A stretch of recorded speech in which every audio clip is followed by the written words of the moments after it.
Dari Abdullah bin Mas'ud radhiyallahu anhu bahwa dia mengatakan Nabi SAW bersabda, la tazulu qadama 'abdin yaumal qiyamah hatta yus'ala an arba'i khisalin. Tidaklah kita melangkahkan kaki ini, di tiap hari kemanapun kita langkahkan kaki kita, kecuali besok pada hari kiamat pasti Allah akan tanya 4 perkara. Jadi setiap hari dari rumah kita kemana mau melangkah ini kaki, pasti besok hari kiamat akan ditanya. Apa pertanyaannya? Yang pertama dikatakan an umrihi fima afnahu. Umurnya dihabiskan untuk apa? Umurnya dihabiskan untuk apa? Nah, coba ibu-ibu direnungkan. Sekarang yang sudah umur 30, 40, 50, nah, yang waktu lewat kemarin-kemarin itu untuk apa saja? Apa lebih banyak tidur, lebih banyak shopping, atau lebih banyak nonton TV, atau juga mungkin lebih banyak ada ibu-ibu main game di sini? Nggak ada ya. Kalau di kota ada ibu-ibu main game ya. Kalau di sini nggak ada. Nah, walhasil, apakah dihabiskan dalam perkara sia-sia itu? Atau ibu-ibu habiskan waktunya sudah dibagi betul. Oh, dari pagi sholat subuh, habis itu bersih-bersih rumah, cuci piring, cuci gelas, semua persiapan, buatkan sarapan suami, buatkan sarapan anak, buatkan kopi, teh, kemudian habis itu istirahat, ambil air wudhu, sholat duha. Habis sholat duha, baca Al-Quran lah sebentar-sebentar, barangkali ya 10 ayat, 20 ayat. Kemudian habis itu ya sudah, nyantai sambil nunggu waktu zuhur, sholat zuhur. Habis sholat zuhur, tidur. Tidur pun ada niatnya dia. Nah, kalau tidur diniatkan ibadah juga jadinya. Habis itu tidur, bangun, kemudian ya kalau waktu jadwal ngaji begini ya ngaji kan begitu ya. Habis itu habis asar baca wirid, ada wirid latif misalnya. Kemudian habis itu sampai maghrib, sholat maghrib. Habis maghrib baca rotibul haddad. Habis baca rotibul haddad, kemudian sambil santai, sholat isya, makan, habis itu tidur. Malam jam 2 bangun, sholat tahajud. Nah, kalau begitu jadwal waktu ibu-ibu dihabiskan, maka besok ditanya an umri fima afna. Umurnya dihabiskan untuk apa? Ya tinggal setorkan saja sama malaikat. Apa kamu tidak tahu ini loh, saya punya jadwal segini? Kan bingung dah malaikat ya. Jadi langsung saja sodorkan jadwalnya. Ini loh saya punya jadwal begini, tidak usah kamu tanya-tanya macam-macam. Malaikat bingung nanti. Tapi kalau ibu-ibu tidak punya jadwal, yang penting hidup. Ya mau tidur-tidur, nanti mau sholat-sholat, mau tidak sholat begitu ya. Sudah abai saja, acuh saja. Besok kalau ditanya an umrihi fima afna, kamu habiskan untuk apa umurmu? Nah, bingunglah kita jawab besok ya. Pasti ditanya itu. Pasti ditanya ya. Jadi tidak bisa kita menghindar dari kenyataan ini. Dan sebagai bukti bahwa manusia itu pasti akan meninggal, cepat atau lambat. Pasti akan meninggal dunia. Nah, baik, itu yang pertama. Yang kedua, wa an jasadihi fima ablah. Jasadnya dia ini dihabiskan, artinya dari masa balik, dari kuat, kemudian nanti sampai masa usia senja, sampai lemah dia habiskan untuk aktivitas apa? Untuk hal yang positif atau yang negatif.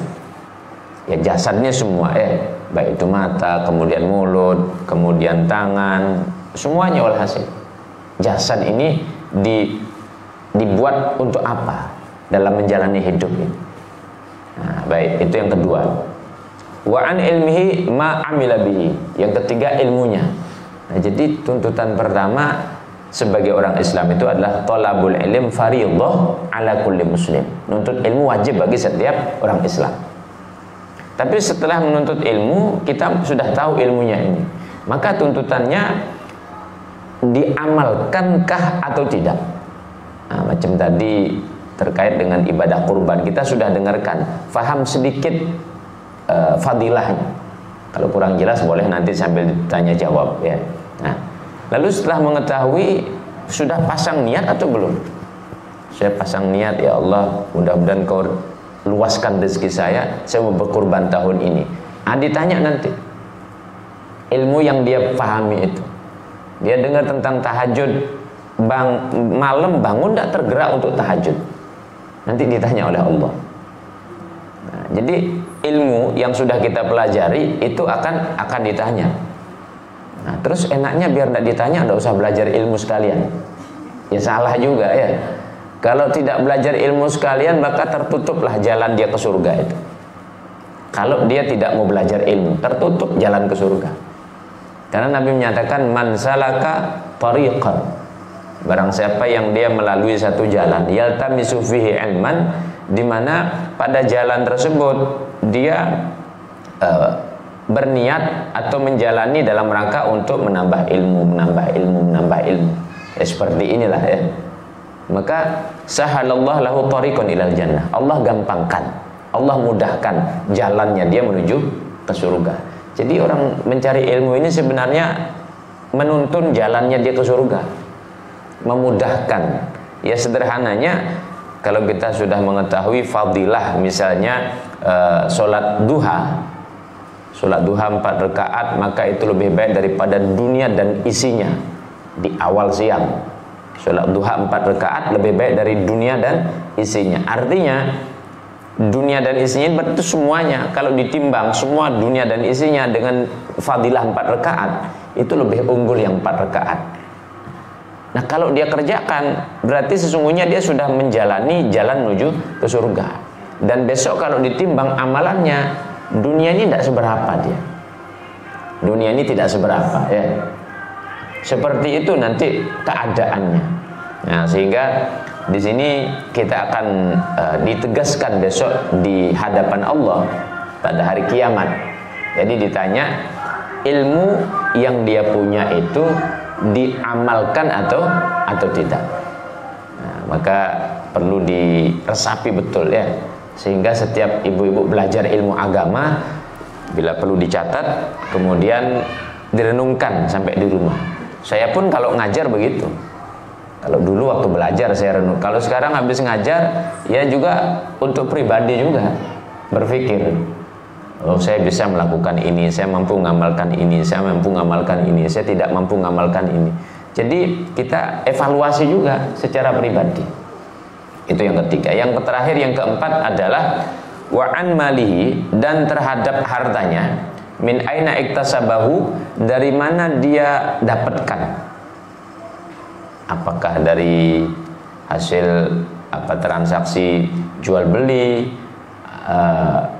dalam artian yang halal, atau mungkin korupsi, atau mungkin membohongi orang misalnya kemudian dia dapat, atau mungkin minjem tidak dibalik-balikkan misalnya ya. Harta yang dia punya ditanya, dari mana kau dapatkan? Nah, setelah misalnya itu hartanya benar-benar halal, lalu diinfakkan, ditanya dulu, fima anfaqahu, diinfakkan, disalurkan kemana? Oh, ini disalurkan untuk masjid, oh ini disalurkan untuk wakaf, oh ini disalurkan untuk anak yatim, oh ini disedekahkan untuk kemaslahatan kaum fakir miskin. Itu yang baik-baiknya. Tapi kalau salah misalnya, ini tidak jelas mau dipakai apa, tiba-tiba habis saja ya, beli barang-barang tidak manfaat. Kita makainya juga jarang-jarang, kebetulan meninggal duluan, tidak bisa menikmati daripada barang tersebut, ya sudah, sia-sia sudah. Jadi an malihi min aina iktasabahu wa fima anfaqahu, hartanya dari mana didapatkan, kemudian diinfakkan kemana, itu yang halal. Kalau yang haram, mau diinfakkan kemanapun sia-sia. Kalau yang haram mau dibawa itu ke masjid, mau dibawa itu ke musola, mau dibawa itu ke anak yatim, mau dibawa fakir miskin, sia-sia. Kalau itu harta yang haram. Ya, seperti kata Imam Abdullah Haddad, orang kalau nyuci baju, nyuci pakaian ini, kita cuci pakai kencing. Kira-kira bersih atau suci?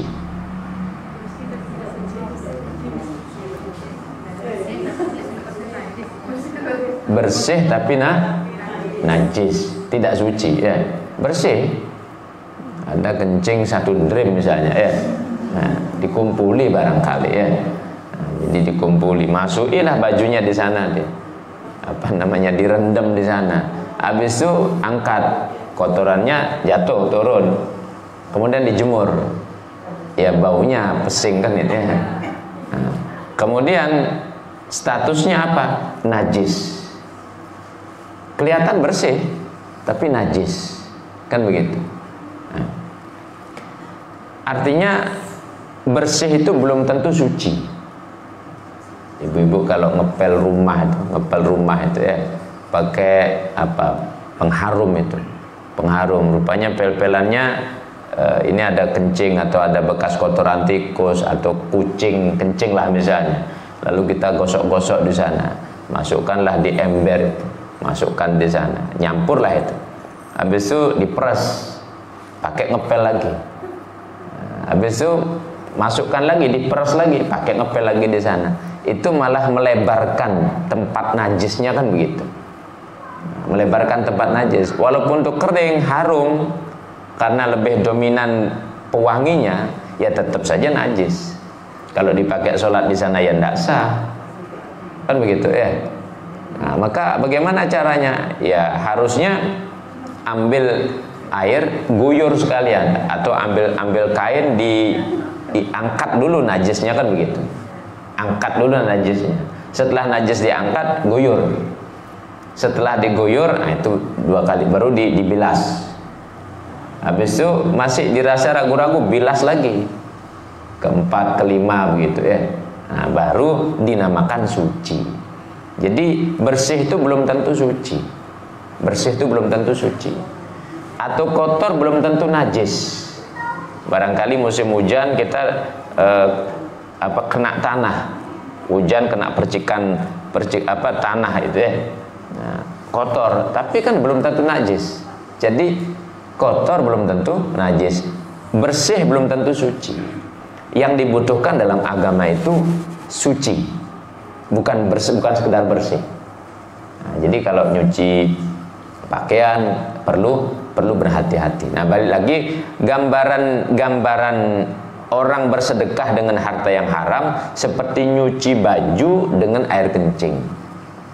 Berarti kan tidak suci ya, tidak suci, sia-sia, tidak ada manfaatnya ya. Habis pasang judi misalnya, taruhan bola ya, suaminya ngomong, "Dek, tadi malam dapat nih 10 juta nih, menang," begitu. Tepuk tangan lah istrinya, senang bahagia begitu ya. Nah, lalu dipakainya lah bersedekah ke masjid. Ya sudah, begini saja. Ini kan 10 juta, nanti yang 2 juta kasih masjid misalnya. Nanti yang 1 juta kasih anak yatim. Nanti yang 1 juta lagi kasih tetangga yang susah. Ya, sini bawa 6 juta pakai simpen-simpen di dompet misalnya ya. Kira-kira berkah apa enggak itu? Tidak berkah ya. Nah, kalaupun dipakai bersedekah tidak berkah, tidak berkah ya, tidak sampai pahalanya itu. Nah, ini perlu menjadi catatan, sehingga para hadirat sekalian perlu kita berhati-hati. Selain kalaupun itu sudah benar, barangnya sudah benar, maka perlu berniat yang benar. Kalau sudah berniat yang benar, jangan lagi pedulikan manusia. Fokuskan bahwa saya melakukan amalan, ya Allah saya minta ridhamu. Sudah, jangan fokus sama manusia lagi. Terkadang ada ujian, ada bisikan-bisikan, dan itu terkadang menggagalkan amal kita. Kadang menggagalkan. Nggak usah peduli sudah. Kalau kita sudah beramal ya sudah ya. Kalau kita beramal ya sudah. Kalau saya ngajar ilmu begini, ada terkadang bisikan ini itu macam-macam ada.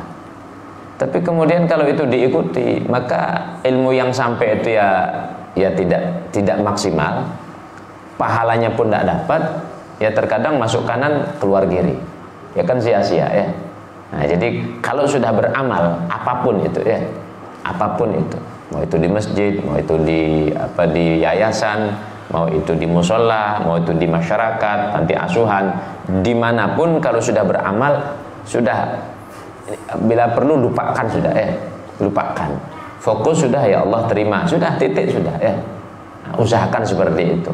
Itu ciri bahwa amal itu diterima. Namun jika tidak demikian, diingat-ingat lagi, oh itu saya yang ngasih misalnya, oh itu saya yang nyumbang itu, oh itu saya kasih keramik misalnya, oh itu saya yang kasih semennya misalnya, oh itu saya yang naruh lampunya di sana misalnya.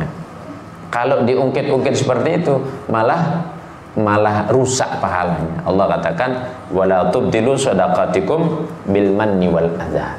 Jangan batalkan sedekah kalian itu dengan mengungkit-ungkit. Itu Allah langsung berbicara, ya. Allah langsung berbicara. Nah, karena wanita itu memang peluangnya sangat besar dalam mendapatkan fadilah. Kalau kewajibannya sih sederhana, seperti yang sering saya sampaikan, sholat 5 waktu, puasa Ramadan, taat suami, jaga kehormatan, sudah 4 perkara saja. Tapi sisanya itu peluang semua itu. Enggak, kalau ibu-ibu mampu melakukan selain 4 perkara ini, itu jadi bonus semua itu. Jadi bonus semuanya. Nah, kalau sudah melakukan, yang ikhlas, ya. Mudah-mudahan kita semua termotivasi untuk melakukan kebaikan sampai pada akhirnya amalan-amalan kita semua diterima oleh Allah Subhanahu wa taala. Amin ya rabbal alamin. Halaman berapa fikih? Ya.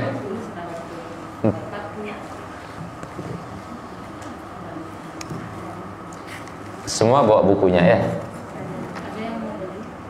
Oh, ada berapa yang belum punya? 1,